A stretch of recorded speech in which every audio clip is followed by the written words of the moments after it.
Tiana sudah ada di ruang ini kah, Tiana? Halo.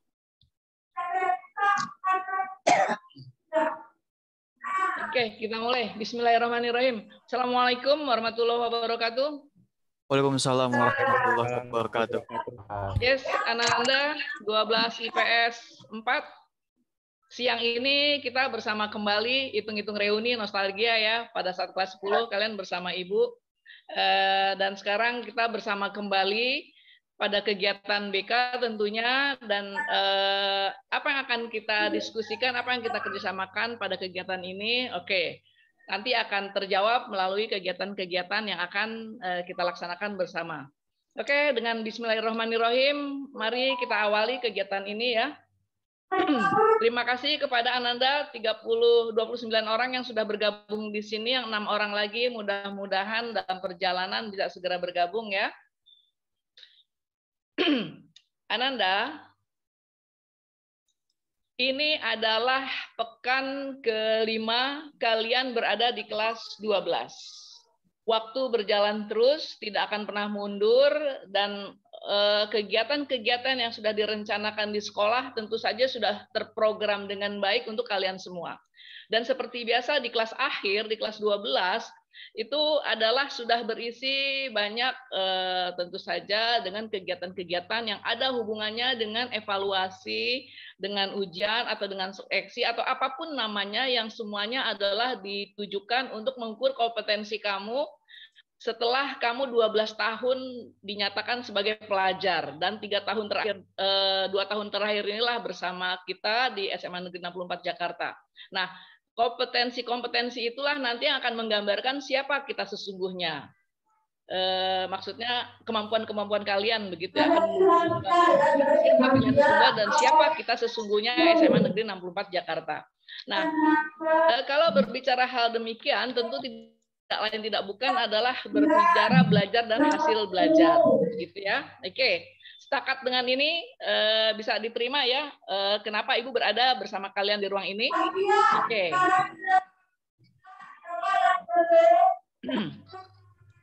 Halo Ananda.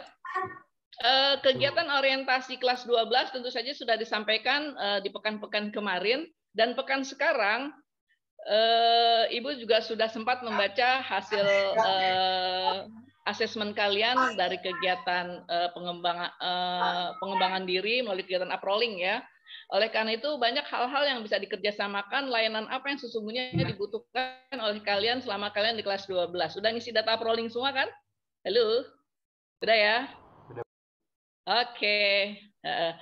Nah, selanjutnya pada kegiatan ini berdasarkan asesmen yang sudah kalian isi, berdasarkan angket, begitulah bahasa gampangnya yang sudah kalian isi, maka kami bisa membuat sebuah kesimpulan bahwa yang dibutuhkan dari kegiatan kita sekarang ini adalah bagaimana kegiatan belajar kalian bisa dioptimalkan lebih baik di ujung-ujung perjalanan kalian di kelas 12. Nah, oleh karena itu, pada kesempatan ini, layanan yang Ibu akan sampaikan adalah layanan bimbingan belajar. Seperti apa layanan bimbingan belajar itu? Bisa kita lihat melalui slide berikut ya, sebentar ya. Bentar dulu.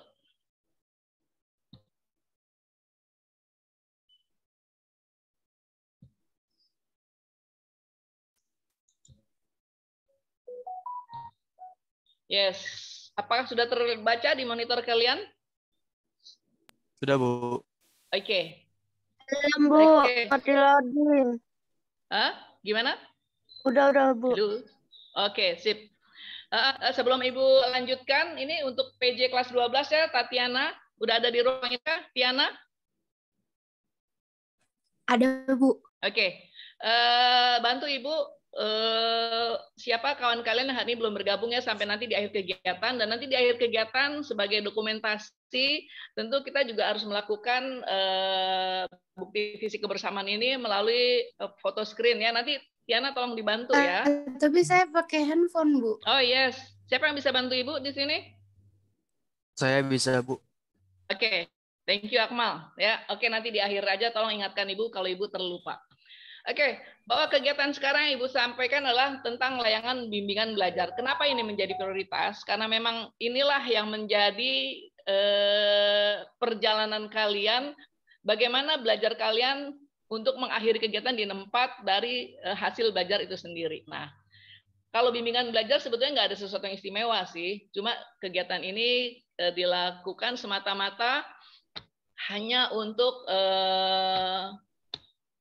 melihat bahwa tujuan ini disampaikan Ibu dan kalian harus bisa memahami persoalan sebelum kita berbicara solusi, ya. Jadi apa masalahnya, pahami dulu persoalan, baru kita sama-sama diskusi cari solusi terbaik, tentu saja melalui konseling individu, bisa juga melalui konseling grup. Yes, oke. Jadi dalam 20 menit ke depan mudah-mudahan bisa selesai kita bersama ya dalam kegiatan ini.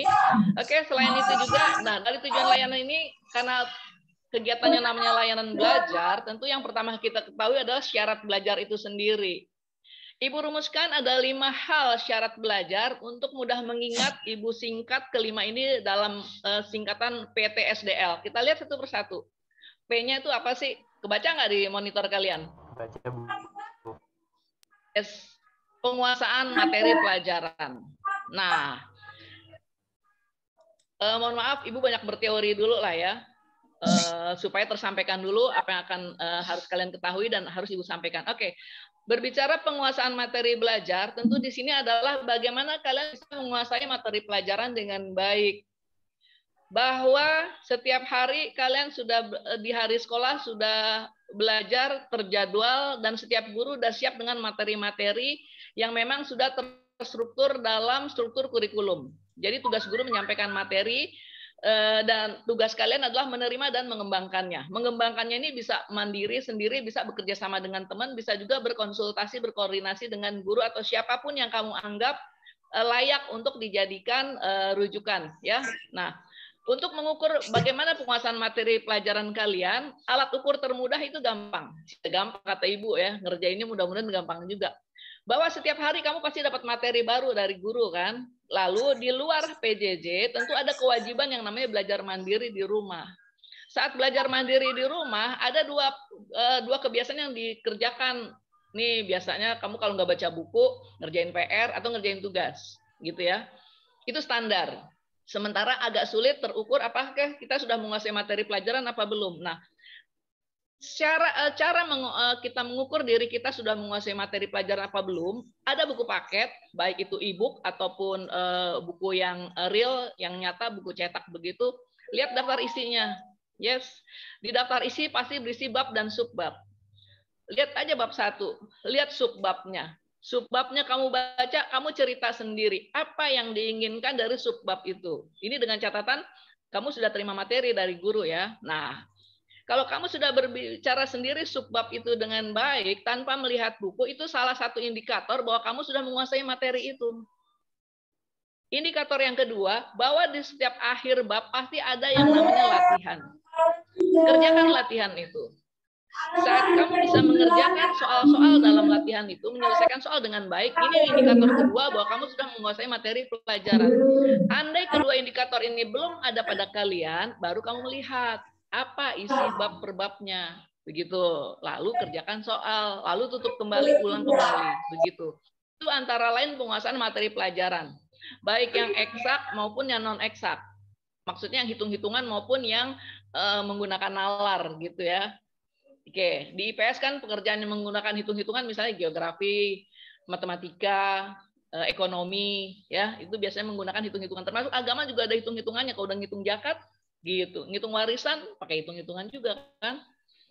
Sementara pelajaran lain yang memerlukan penalaran seperti sosiologi kah, bahasanya kah, kebahasaan ya, itu silakan saja dengan teori yang sama. Oke, itu adalah cara kita menguasai materi pelajaran. Dan ini syarat belajarnya itu, kamu bisa menguasai materi pelajaran. Syarat yang kedua apaan? Kebacakah? Keterampilan belajar. Yes, oke. Keterampilan belajar. Jadi kalau bicara keterampilan, itu bukan sekedar keterampilan berkendaraan, keterampilan menarik, keterampilan bermusik. Belajar pun perlu keterampilan. Nah, bagaimana kamu bisa terampil dalam belajar? Nah, ingat baik-baik. Guru menyajikan materi itu dalam waktu tertentu, terbatas, dan sesuai jadwal. Kamu paham tidak paham materi, kalau waktunya sudah habis, guru harus keluar dari ruang itu karena pelajaran lain sudah menunggu. Ya. Nah, disinilah diperlukan bagaimana kamu bisa terampil untuk menguasai materi yang tadi baru disampaikan guru. Kembali ke nomor 1 tadi, kamu terampil mengelola belajar kamu dan terampil juga mengelola bagaimana mendapatkan hasil terbaik dari cara belajar kamu. Ya. Nah, apakah selama ini saya sudah terampil dalam belajar, nanti akan terjawab lewat asesmen yang sudah Ibu siapkan, lewat tugas yang Ibu siapkan. Ya, sekarang kita lanjut dulu ke nomor 3, sarana belajar. Wow, apalagi di era PJJ ya, sarana belajar menjadi dominan, menjadi urgen, menjadi prioritas, menjadi nomor 1. Itu kata kita. Lalu, andai kita terbatas dengan sarana belajar, lalu apakah kita boleh menjadi tidak berprestasi, menjadi tidak berhasil, tidak menguasai materi? Kan pertanyaannya begitu. Ini sudah tahun kedua Indonesia dan mungkin kebanyakan dunia di belahan dunia lain itu sudah ber-PJJ semua, ya. Nah, saat sarana belajar menjadi kendala, ini artinya masalah. Sekarang tugas kamu adalah bagaimana kamu mengelola masalah kekurangan sarana belajar kamu, kelola dengan baik, kamu cari solusi dengan baik, dan kamu keluar dari masalah itu dengan baik. Keluar dari masalah bukan berarti terus kamu dilengkapi fasilitasnya baru bisa belajar baik, tapi di balik keterbatasan sarana belajar kita, bagaimana kita tetap eksis, tetap survive, bisa menguasai materi pelajaran dan bisa berhasil dengan baik dalam belajar. Itu perlu kiat-kiat sendiri dan tidak Ibu jelaskan di sini karena keterbatasan waktu. Itu nanti akan terdeteksi lewat kegiatan bimbingan kelompok maupun dalam konseling individu ya. Mudah-mudahan terjadwal dengan baik begitu. Jika ditemui ada kendala sarana belajar yang menjadi penghambat kamu untuk belajar. Yang syarat yang keempat adalah keadaan diri pribadi. Di era PJJ, kehadiran kalian di sekolah, di ruang PJJ ini, kadang-kadang menjadi tidak optimal. Misalnya, mau PJJ kayak mau online, mau offline, tetap sekolah tuh standby dari 6.30. Nah, kalau kamu bergerak dari rumah ke sekolah, tentu kamu udah tahu apa yang harus kamu lakukan sehingga sampai di sekolah tepat waktu, tidak terlambat. Masalahnya sekarang kamu harus tepat waktu juga, tidak terlambat juga, tapi kamu tetap di rumah. Mohon maaf, kadang-kadang tempat tidur kita, aduh alangkah enaknya ya untuk ditinggalin. Akhirnya apa kejadiannya?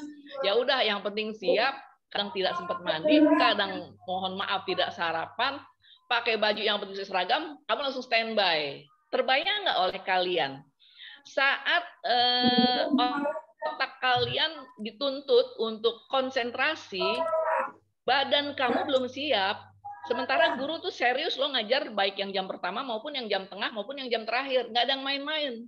Dan mereka semua siap, sementara kondisi kita kadang-kadang setengah tidak siap. Nah, inilah yang menyebabkan daya serap materi menjadi terbatas. Dalam belajar offline aja kadang-kadang tidak 100% materi terserap karena banyak hal, apalagi dalam keadaan BDR begini, tentu jadi kendala. Tapi sekali lagi, syarat nomor 1, nomor 2, nomor 3, kalau ada pada kamu, keadaan diri pribadi, mudah-mudahan bisa teratasi. Terakhir, tentang lingkungan belajar dan sosioemosional. Lingkungan belajar di sini, karena BDR, tentu saja lingkungan belajar yang ada di rumah kamu.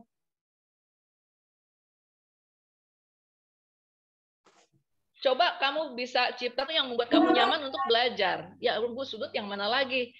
Ini bukan pertanyaan yang harus dijawab di sini, tetapi paling tidak dijawab oleh kalian sendiri. Bagaimana kamu bisa menciptakan suasana belajar di rumah kamu untuk kita tetap eksis belajar dengan kondisi serba terbatas dan berbeda dengan lingkungan di kelas, ya, di kelas asli, ini kelas virtual nih. Begitu juga dengan sosio-emosional kamu. Bagaimana kecerdasan emosi kamu bisa mengatasi semua rintangan-rintangan yang ada selama BDR sehingga kamu siap lahir batin untuk terima pelajaran gitu. Yes, oke. Ya, jadi syarat belajar tuh 5 ada pada kalian kah? Itu nanti akan terukur lewat asesmen yang akan Ibu sampaikan gitu ya. Yang berikutnya, nah kalau udah tahu syarat belajarnya, tadi Ibu berulang-ulang mengatakan nanti akan terukur, nanti akan terjawab lewat asesmen. Asesmen apa sih yang mau Ibu sampaikan? Nah, di sini Ibu menyiapkan angket itu yang namanya AUM PTSDL. AUM itu kayak suara harimau ya, AUM gitu ya, padahal bukan sih. AUM itu ada alat ungkap masalah, PTSDL. PTSDL-nya apaan tadi? Masih inget nggak? Ada 5 tuh. Ya, waktu terbatas nih, Bu kasih tahu. Nah, ini PTSDL-nya. Yes, oke. Ya, jadi nggak ulang ya. Yang penting kamu tahu alat ungkap masalah untuk melihat, mengukur kelima syarat belajar ini. Maksudnya begitu ya. Oke. Nah, itulah namanya AUM PTSDL. Selanjutnya, apa sih sebetulnya AUM PTSDL? AUM PTSDL adalah salah satu instrumen non-tes pada kegiatan BK. Jadi di BK itu ada kegiatan non-tes, ada kegiatan tes. Ya. Non-tes itu contohnya AUM PTSDL, DCM, sosiogram, sosiometri, demografi, dan lain-lain ya. Nah, instrumen tesnya itu misalnya tes bakat, tes minat, tes kecerdasan, tes gaya belajar, dan lain-lain. Itu yang tes. Kenapa ada tes dengan non-tes? Kalau yang tes itu standar, struktur, baku, valid. Non-tes itu dia valid tetap, tapi dia lebih terbuka, dan konsepnya itu adalah kekinian yang ada di diri kamu sendiri, begitu ya. Oke, selanjutnya, di mana AUM PTSDL diberikan? AUM PTSDL diberikan secara formal melalui kegiatan pembelajaran. Kegiatan kita, walaupun kita dibatasi oleh jarak dan ruang, tetap ini formal karena terjadwal, bertujuan. Namanya kegiatan pembelajaran. Jadi ini bukan kegiatan main-main, bukan kegiatan iseng-iseng, ini serius ya. Makanya kamu pun harus menyikapi PJJ kamu dengan serius juga gitu ya. Oke, Nanda, lanjut. Kapan AUM PTSDL sebaiknya diberikan? AUM PTSDL diberikan di awal kegiatan pembelajaran.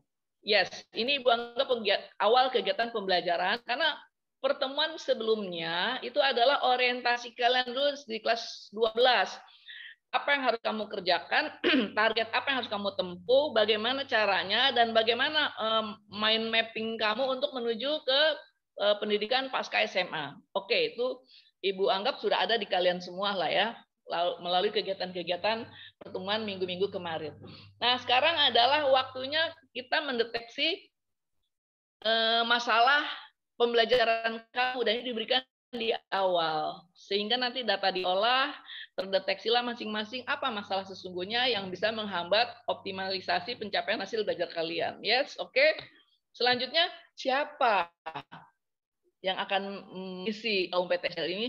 Tidak lain tidak bukan adalah kalian, anak-anak Ibu yang memang berkhidmat kepada masa depannya, yang memang sudah punya mimpi pasca SMA mau ngapain, yang memang sudah tahu bagaimana caranya menghadapi tantangan-tantangan, tuntutan dan tuntunan untuk mengakhiri pendidikan di SMA Negeri 64 Jakarta. Itu adalah kalian. Yes, oke, makanya serius ya. Kenapa AUM PTSDL harus diberikan? Karena ini adalah menjadi salah satu alat untuk mendeteksi masalah kesulitan belajar kalian. Salah satu alat, artinya banyak alat-alat lain. Termasuk kalian juga bisa mendeteksi kesulitan kalian sendiri tanpa perangkat ini sebetulnya. Asal kamu tahu apa masalahnya membuat kamu suka bete, suka jutek, suka jenuh, suka bosen, dan lain-lain, suka boring gitu.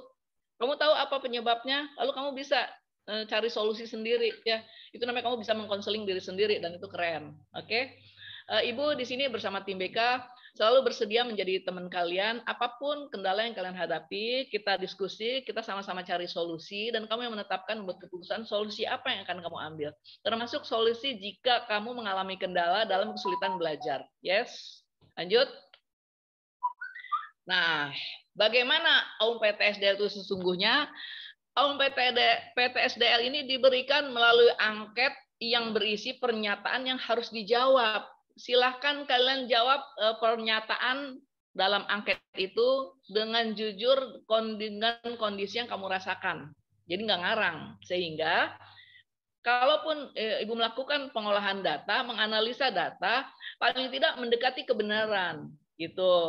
Dengan masalah sesungguhnya yang kamu hadapi jika ada. Kalau nggak ada masalah, bagus. Artinya kamu bisa survive, exist, dan maju gitu ya. Yes, oke. Nah, lalu bagaimana bentuk AUM-PTSD itu sendiri? Yaitu silakan saja kalian masuk ke linknya yang udah Ibu siapkan. Ini linknya. Ibu share nanti di WA grup kita ya. Silahkan kamu baca di situ, kerjakan, isi sesuai perintah yang ada, lalu juga kamu isi sesuai dengan yang kamu rasakan. Jadi nggak ngarang ya. Nah, pernyataannya karena menyangkut diri pribadi kamu, jadi menurut Ibu tidak ada yang sulit sampai harus berpikir keras karena yang kamu pilih adalah jawaban yang kamu rasakan, begitu. Nah, Ibu berharap kamu kerjakannya nanti di luar jam PJJ. Ya, di luar jam PJJ silahkan kamu kerjakan, mungkin pukul 12 sudah selesai kamu dengan isomanya, ada waktu sedikit, silahkan kerjakan, masuk ke link instrumentasi BK-nya, lalu kamu kerjakan. Dan semua jawaban Ibu tunggu selambatnya pukul 4 nanti sore. Mudah-mudahan lewat jam 4 Ibu sudah bisa olah datanya apa sesungguhnya di kelas 12 IPS 4 tentang kegiatan belajarnya. Itu ya. Oke. Sebelum kita lanjutkan sampai di sini ada pertanyaan? Silakan.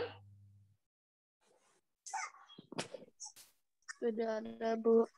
Ya, gimana? Halo. Tidak, Bu.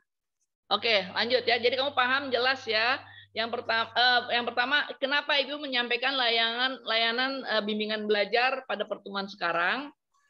Tidak lain tidak bukan adalah kita saling introspeksi, kita saling koreksi, dan kita saling evaluasi bagaimana hasil belajar kita selama 2 tahun di SMA, selama 11 tahun kamu jadi pelajar dari kelas 1 SD sampai kelas 11 begitu. Nah, di kelas 12 inilah puncak dari 11 tahun perjuangan kamu sebagai pelajar akan diukur. Kenapa Ibu katakan ini puncak? Karena SMA ini adalah pendidikan dasar untuk semua warga negara Indonesia dan mudah-mudahan dasar untuk kamu. Ya. Selanjutnya, kamu akan memasuki dunia perguruan tinggi, di mana dunia perguruan tinggi itulah yang akan mengantar kamu masuki dunia kerja, gitu loh. Nah, hari ini, melalui kegiatan layanan BK dari kelas 10, kelas 11, itu mudah-mudahan mimpi kamu sudah terarah gitu dan semua sudah punya mimpi. Kalau belum, mari kita mimpi. Tapi bedanya mimpi di BK adalah mimpi pada saat kita terjaga dan pada saat kita galau melihat hari esok, bukan mimpi di waktu tidur. Terbalik kan? Oke. Jadi kalau Ibu ajak mari kita ngimpi, bukan ngajak tidur, tapi ngajak merumuskan pilihan apa yang akan aku tempuh pasca pendidikan di SMA 64. Semua pilihan tidak ada yang salah. Apapun yang kamu pilih itu baik selama itu bertujuan dan positif. Yang salah adalah kalau kita sudah milih lalu kita tidak bertanggung jawab, itu baru salah. Bu, saya sebenarnya nggak mau kuliah sih Bu, saya mau kerja. Boleh, nggak apa-apa, tanggung jawab. Gitu loh. Bagaimana caranya memasuki dunia pekerjaan dengan keterampilan yang terbatas? Karena di SMA kita tidak latih kalian untuk bekerja. Kalian berbeda dengan rekan-rekan kamu yang di SMK, begitu ya. Tapi tidak masalah, begitu ya. Atau Bu, saya mau ke perguruan tinggi melalui jalur ini atau di situ boleh, silahkan. Nah, bagaimana persiapannya? Mudah-mudahan kamu sudah punya mind mapping kelas 10, 11, di kelas 12 tinggal mematangkan, lalu tinggal mewujudkan, ya. Nah, tetap saja hasil belajar kamu menjadi ukuran, tetap saja hasil belajar kamu menjadi jembatan kamu menuju mimpi-mimpi kamu. Ya. Jadi ini adalah awal dari perjalanan kamu untuk memasuki dunia yang lebih luas setelah kamu dinyatakan lulus dari SMA Negeri 64 Jakarta. Ya, jadi Ibu minta yang serius ngisinya. Yes. Oke, masih ada waktu 4 menit.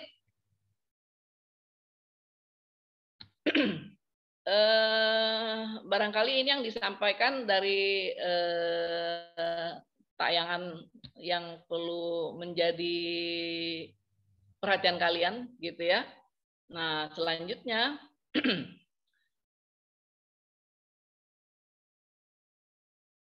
Ibu gini. Oh ya, Akmal. Ya, Bu. Semua berada di sini. Oke, masih ada waktu 3 menit ya. Sambil persiapan screenshot, tolong kamera dibuka semua. Sambil menunggu persiapan foto, tolong kamu perhatikan beberapa hal. Yang pertama adalah, Ibu berharap di kelas 12 ini, di semester 5 ini kalau ibarat atlet yang lagi tanding badminton, ya kita trennya sekarang tren olimpiade nih ya. Ini adalah detik-detik terakhir yang menentukan seberapa layak kamu diperhitungkan oleh dunia luar, dunia perguruan tinggi kah atau dunia kerja barangkali untuk kamu eksis berada di sana. Inilah detik-detik terakhir kamu mewujudkan mewujudkan mimpi kamu ya. Tentu saja di dalamnya dibarengi dengan doa. Halo Adelia, apa kabar? Udah lama nggak ketemu, nih munculnya Adelia, Ibu jadi ingat. Alhamdulillah Ibu. Iya, oke ya. Nah, yang tidak kalah pentingnya adalah bahwa sampai hari ini pandemi belum berakhir. Sampai kapan itu biarlah sudah ada yang mengurus, kita hanya mengikuti saja apa yang dianjurkan pemerintah melalui fasilitas yang disiapkan oleh sekolah. Ibu hanya berharap kalian semua sadar diri untuk menjaga diri dan lingkungan keluarga kamu, terutama lingkungan teman-teman kamu, bahwa kita tidak menjadi pembawa, menjadi penyebab, menjadi penular dari virus-virus yang memang sedang diperjuangkan dengan keras untuk dikendalikan. Nah, kita bisa menjadi bagian untuk mengendalikan penyebaran itu dengan baik, tentu dengan protokol kesehatan yang Ibu tidak perlu jelaskan di sini, karena di banyak sekali media sudah dijelaskan bagaimana kita menjaga protokol kesehatan untuk diri sendiri dan untuk orang lain ya.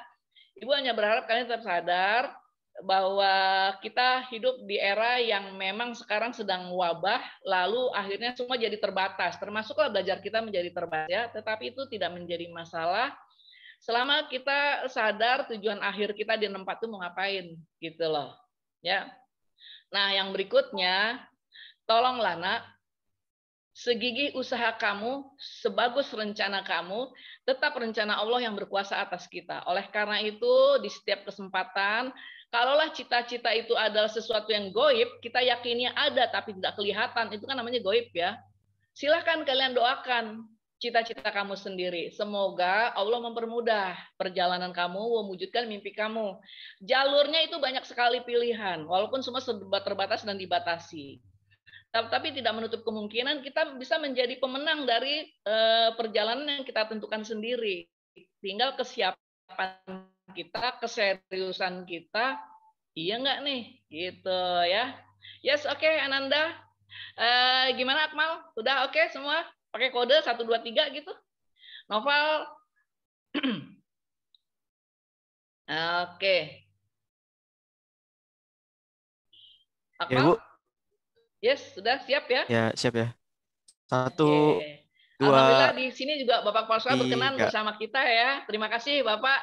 Kita bersama di 12 IPS 4 bersama anak-anak kita yang ganteng dan cantik-cantik ini, Pak. Bu, Iya, sama-sama silakan, Pak. makasih. Iya. Bentar, Bu. Oke. Nah, sambil Akmal jadi ininya, paparazinya, jadi kameramennya. Oke ya. Ibu akhiri semua, dan untuk pertemuan pada pekan depan, Rabu pekan depan, kita akan lanjutkan dengan bagaimana mengembangkan kebiasaan belajar yang baik melalui kegiatan sehari-hari. Yang penting sekarang terdeteksi dulu apa masalah kamu. Nanti mudah-mudahan hari pekan berikutnya kita lanjutkan dengan Ibu lebih stressing kepada layanan konten dan pendekatan belajar ya, karena Ibu pikir kegiatan pribadi dan kegiatan sosial kamu sudah matang lah ya di usia kamu di kelas akhir ini, tidak perlu didikte lagi bagaimana kamu menjadi pribadi yang baik, menjadi anggota sebuah komunitas yang baik ya. Tinggal bagaimana belajar kamu, karir kamu, dan konten-konten yang harus kamu kuasai di SMA Negeri 64 Jakarta. Baik, barangkali ini yang dapat Ibu sampaikan. Sekali lagi terima kasih. Mohon maaf jika memang bahasa Ibu barangkali terlalu cepat kali ya, biasa berkejaran dengan waktu begitu ya. Tetapi 24 jam selain waktu lagi bobok gitu, kita selalu bisa berkomunikasi dengan baik. Dan di BK kan ada 4 orang ya, ada Ibu, ada Bu Prima, ada Bu Ati, ada Bu Denov, semua bisa jadi teman kamu untuk jadi teman diskusi. Yes, oke. Ini saja, terima kasih Ananda 12 IPS 4 semua hadir, alhamdulillah. Terima kasih Bapak Kepala Sekolah. Terima kasih Noval, lalu Tiana juga ya semualah ya. Oke, see you next time. Ibu akhiri, mohon maaf billahi taufiq wal hidayah. Assalamualaikum warahmatullahi wabarakatuh. Waalaikumsalam warahmatullahi wabarakatuh. Ibu pamit dari Ibu. ruang ini dan kamu bisa lanjutkan pelajaran apa nih selesai Ibu nih belajar apa nih Lang? Sejarah minat Ibu. Sip, lanjut ya. Pelajaran nostalgia Minat ya. Ibu. Sip. Oke Adel. Sampai jumpa ya. See you next time. Bye bye. Bye.